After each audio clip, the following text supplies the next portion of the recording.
Bismillahirrahmanirrahim. Assalamualaikum warahmatullahi wabarakatuh. Nama saya Muhammad Atib bin Azizi, nombor metrik 051614. Saya akan menerangkan tentang definisi dakwah. Definisi dakwah terbahagi kepada dua, iaitu bahasa dan istilah. Dari segi bahasa, dakwah berasal daripada perkataan Arab yang bermaksud menyeru, mengajak, memanggil kepada sesuatu perkara. Manakala dari segi istilah pula, ialah banyak definisi dakwah dari sudut istilah ini yang telah diberikan oleh beberapa ulama. Antaranya ialah Ibn Taymiyah. Beliau mengatakan bahawa dakwah ialah menyeru agar beriman dengan Allah dan beriman dengan apa yang telah dibawa oleh para rasulnya dengan membenarkan apa yang diberitakan oleh mereka dan taat kepada perintah mereka. Dakwah merupakan istilah yang khusus dalam Islam. Ia merupakan satu kewajipan yang dipertanggungjawabkan ke atas setiap Muslim yang mempunyai kemampuan dalam sebarang bentuk dan dalam setiap kesempatan. Dakwah merupakan tugas para rasul dan perintah yang diturunkan kepada baginda Nabi SAW yang merupakan guru dakwah pertama semenjak agama Islam diturunkan. Banyak perintah Allah yang ditujukan kepada Nabi Muhammad SAW supaya melaksanakan tugas secara kesinambungan. Seperti firman Allah Subhanahu Wa Taala dalam surah Al-Hajj ayat 67 yang bermaksud, dan serulah ia kepada Tuhan engkau, sungguhnya engkau di atas petunjuk yang lurus. Surah Al-Hajj ayat 67.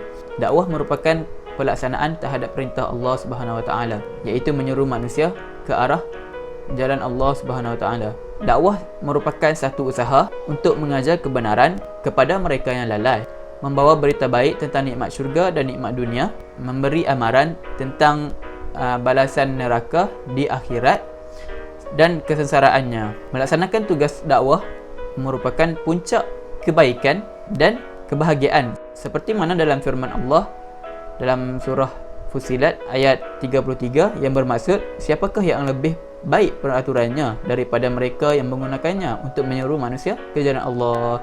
Seterusnya, rukun dakwah. Rukun dakwah terbahagi kepada 5. Yang pertama, da'i. Kedua, mad'u. Yang ketiga, maudhu'. Yang keempat, uslub. Dan yang kelima, wasilah. Da'i ialah orang yang berdakwah. Yang kedua, mad'u. Mad'u ialah orang yang menerima dakwah.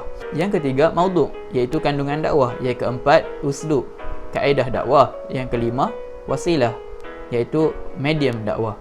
Dakwah yang hendak disampaikan hendaklah mengikut metodologi yang diikuti oleh para nabi dan rasul, di samping menyesuaikannya dengan perubahan zaman mengikut apa yang terbaik untuk zaman dan masyarakat tersebut. Dakwah boleh disampaikan melalui lisan, penulisan serta teknologi yang canggih pada masa kini. Di dalam Al-Quran telah dijelaskan tentang 3 kaedah dakwah yang efektif, seperti dalam firman Allah dalam ayat An-Nahlu ayat 125 yang bermaksud, serulah kepada jalan Tuhan kamu dengan cara hikmah, nasihat yang baik, dan berdebatlah dengan mereka dengan cara yang baik.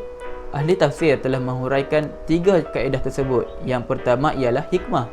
Hikmah ialah keterangan yang jelas dan tepat yang dapat meyakinkan dan menghilangkan keraguan kepada masyarakat. Termasuk dalam hikmah ialah menggunakan susunan kata-kata yang mudah dan dapat difahami oleh masyarakat, dan bukan menggunakan kata-kata yang sukar untuk penerima dakwah ini memahami apa yang ingin disampaikan. Yang kedua ialah nasihat yang baik, iaitu mau'izatul hasanah. Nasihat yang baik ialah huraian-huraian yang memberi petunjuk dan nasihat yang dapat menyedarkan dan membuka pintu hati untuk menerima petunjuk Islam. Huraian ini dilakukan dengan jelas tanpa menyakitkan hati orang lain. Metod ini ditujukan kepada orang yang dapat menerima dan mudah untuk berinteraksi. Mereka tidak memerlukan kecuali nasihat untuk mengingatkan, memperlembutkan hati dan menjernihkan hati. Yang ketiga ialah berdialog dengan cara yang baik. Berdialog dengan cara yang baik ialah memberi hujah-hujah yang dapat menolak pendapat dari pihak lawan. Mujadalah bukannya bertujuan untuk mencari siapa pemenang dan siapa yang kalah, tetapi untuk membetulkan apa yang pihak lawan keliru atau tidak faham tentang agama Islam. Para pendakwah perlulah memberi penjelasan kepada pihak lawan dengan menggunakan prinsip-prinsip dan logik agar mereka dapat merenungkannya, menerima kebenaran atau tidak menentang seruan dakwah lagi.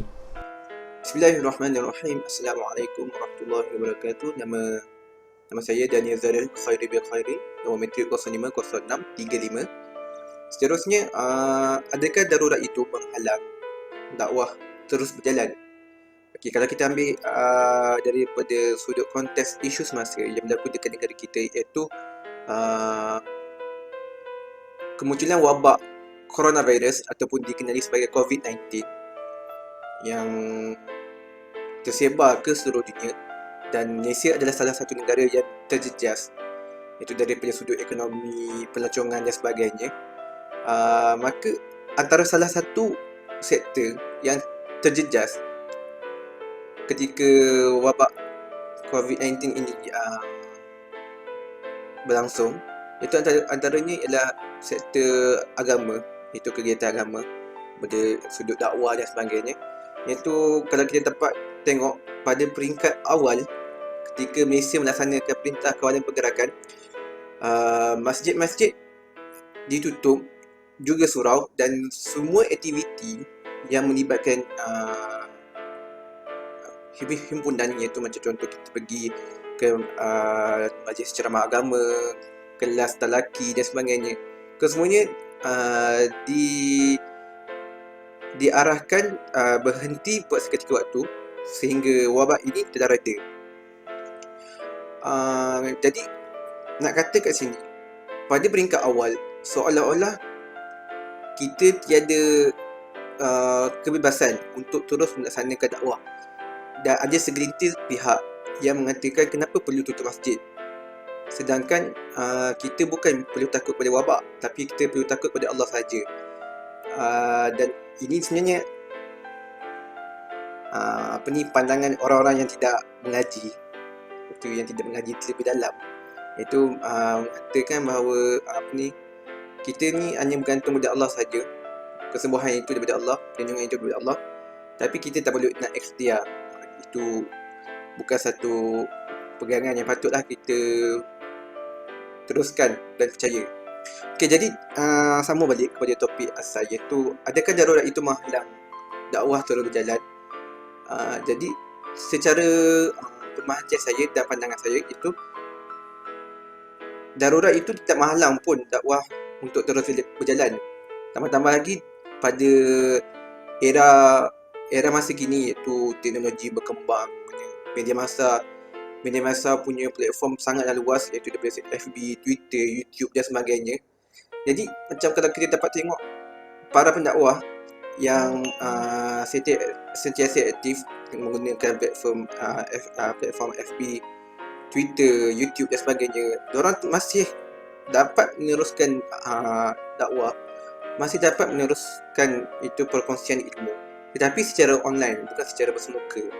Maka nak kata kat sini, walau apa pun isu yang melanda dekat negara kita, darurat apa sama ada kecil ataupun besar, dakwah itu tidak akan terhenti. Dan dakwah itu syaratnya tidak semestinya mesti bersemuka. Secara online pun dakwah itu masih dapat dijalankan. Jadi mana-mana tanggapan yang mengatakan bahawa dakwah itu perlu bersemuka, dakwah itu perlu di masjid, dan perlu mengadakan majlis agama, majlis ilmu dan sebagainya, maka tanggapan mereka itu adalah salah.